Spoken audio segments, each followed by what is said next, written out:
Hello, good morning, children. This is your social science teacher, Jasveer Kaur ma'am is here. Today, I am going to teach you about your second chapter from Democratic Politics, Constitutional Design. In this chapter, you have two countries, South Africa and India, how they are constitutional designed, or their constitutions were designed. So here I would like to make some identification regarding these countries. First, this is India. This is India, yellow color. Very fantastically you may recognize this country. This is our country. Bharat is written there. And another country, that is South Africa. South Africa is there in this continent. Here it is written Dakshin Africa in Hindi, right, in this continent. And this is the whole situation, location on world map. Like this is downward, it is there, that is South Africa, and it is India. We are about to study about these constitutional makers, how this constitution came into existence in these two different countries. One is India and second is South Africa. And as you know that in a democratic country, constitution plays very important role, because all the provisions, all the freedoms that are provided to us by that constitution. So, if I ask you for the one-line definition of constitution, that is, it is a set of rules and regulations. It is the set of rules and regulation. Very fantastically, rules and regulations are not set up only for the citizen. There are some guidelines for the government also, because in democratic form of government is elected by the people based upon adult franchise system, and that government cannot do whatsoever it likes. Government has to rule according to the willing, according to the wishes of that country's citizen, that country's population, because that government governs the country on the behalf of these citizens. After all, they have sent them to that post by casting their votes. Nobody himself or herself can be a CM, PM, ward member, Panch, Sarpanch, so on and so forth.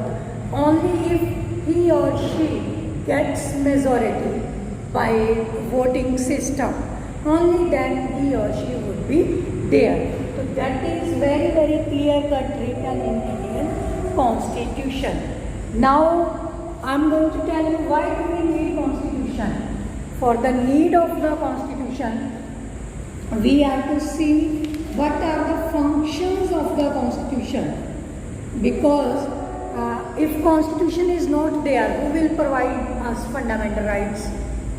No? Who will provide us fundamental rights? Suppose this is your book, Democratic Politics. I am teaching this book. Suppose after some days, I change this class, this school, this cities, anything can be there, and anybody else will teach you. He will teach the same book. The teacher cannot say that I will not teach this book, right? I will teach my own book. No, because it is prescribed by CBSE. Because our constitution is CBSE, we are working according to the guidelines of the CBSE. Accordingly, we have to work exactly same way. Country में बार governments आती हैं, हर 5 year के बाद elections होते हैं, government change होती है. जैसे गवर्नमेंट चेंज होती है तो next government establish its government, form its policies. That government also form the policy, provides its execution legislation, whatsoever works are there, that government provide it according to the constitution, right? Otherwise, no government can do whatsoever it looks like there are very important set organs of the government: legislature, executive, judiciary. Legislature, executive and judiciary, these are the organs of the government. How do they work? Suppose हमें कभी court में जाना पड़ता है तो we do something, कैसे वो जज और वकील हमें डिसीजन देते हैं? They are saying this is according to this article, ये होता वो होता है. एग्जैक्टली सेम वे जैसे हम लोग आपको कहते हैं कि इसका आंसर ये होगा वो होगा, अकॉर्डिंगली ये राइट है, ये रॉन्ग है, तो क्यों है? तो हम कहाँ से उसकी हेल्प लेते हैं? हम टेक्स्ट बुक से देखते हैं, राइट? कभी आप बोलते हैं कि हाँ ठीक है, मुझे किसी और ने बताया, मेरे किसी ट्यूशन टीचर ने बताया, मेरी मैम ने बताया. अगर हमें उसमें कुछ कन्फ्यूज़न हो जाता है, we take the help of text book. तो this constitution of the country works like a textbook for the citizens, right? For the citizen. So in this way, this constitution helps for the proper development of the country. Proper development of the country. So in this way, all these things are there. And that's why to get the work done, legislature, executive, judiciary, set of rules and regulation is very, very important. It provides us fundamental rights, right? It gives us citizenship. Constitution gives us citizenship. It gives us our judicial system, jurisdiction. Whatsoever decisions are taken, whatsoever any type of injustice is there, we go to the court because it is our fundamental right. Exactly same way, this constitution provides directive principles of state policy. DPSP. These are some guidelines. To the government how to govern the citizens. There are three major provisions: directive principles of state policy, fundamental rights and fundamental duties. Right? All these three go side by side to run the political administration effectively, very practically. Only then system can be run. All these things come from where? From the constitution.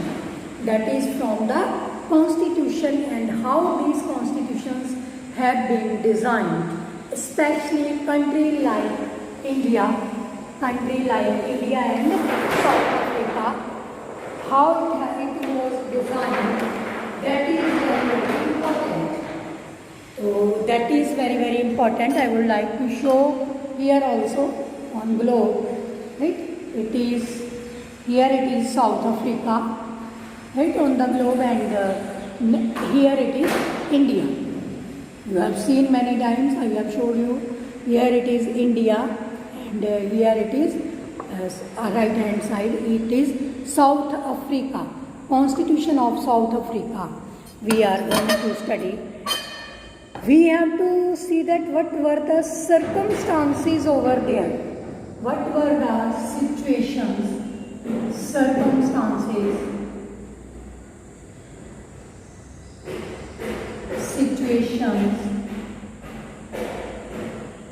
under which this constitution came into existence, how these constitution have been framed.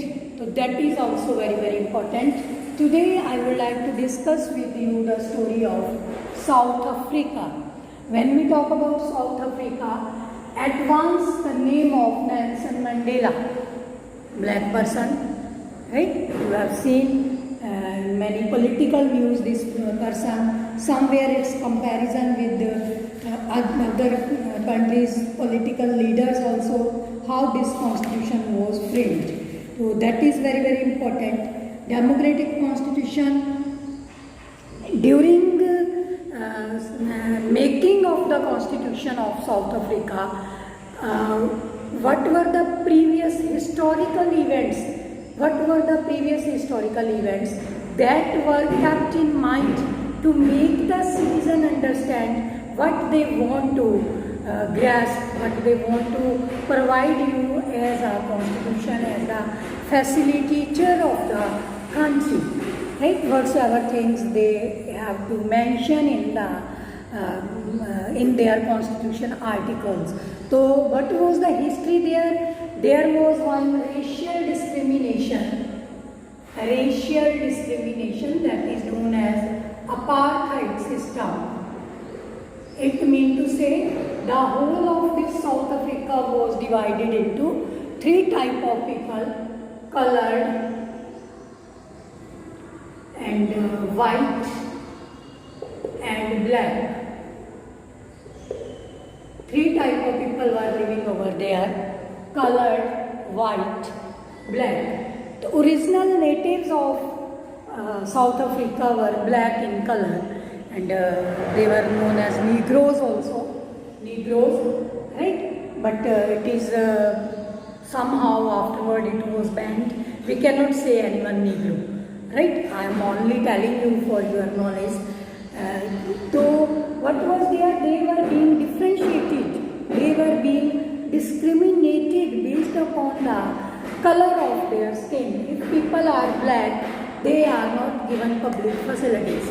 They are not given public facilities, mean to say they cannot go to public school, public parks, there are religious places, roads, swimming pool, and even right to vote was also there was distinguished with that. They cannot go to cafe houses, hospitals, schools, church, like that.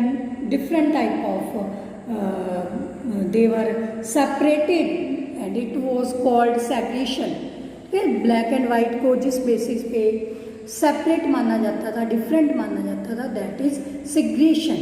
Mean to say they were parted from one another. And since 1950, struggle was led by ANC, African National Congress. A for Africa, N for National Congress. African National Congress led the struggle against this system, and this struggle was led by Nelson Mandela. He was arrested along with 7 more political leaders, active political leaders, who raised their voice against this discrimination, against this apartheid system, and they were imprisoned in 1964 and kept in prison approximately 28 years. 1964, they were put into prison along with some more political leaders, and kept into prison 28 years. After 28 years, they were the winner. They were able to win the struggle, able to fulfill their demands regarding constitution, and that person was the first black president of South Africa, right, in 1990 and 1990, I think 94. This is somewhat right, and he gave his inauguration speech. उद्घाटन समारोह में उन्होंने जो speech दी थी, that is very fantastically, I would like to tell you in Hindi, right? उन्होंने ये बताया था कि अगर हम लोगों ने इतने साल इन लोगों को हमारे साथ गलत करते हुए झेला है, तो जब मुझे ये मौका मिला है, आई वॉन्ट बी रिवेंजफुल, मैं इनसे कोई बदला नहीं लूँगा. I will not treat them like they have treated us being blacks. I'll treat them as equal as black, white, mean to say now there is no difference, no colored people, no white, no blacks, everybody is equal before law. And that was the most outstanding idea spread from there to all over the world, other countries of the world, that is equality before law. And India also was guided by this spirit. And when our constitutional framers framed the constitution, they have also taken the same idea. In this way, the role of ANC is very, very important. Apartheid system was there in South Africa. They were divided into these three categories based upon their racial discrimination, that is apart. And in the beginning I told you about the importance of the constitution. Thank you students. Bye. Take care.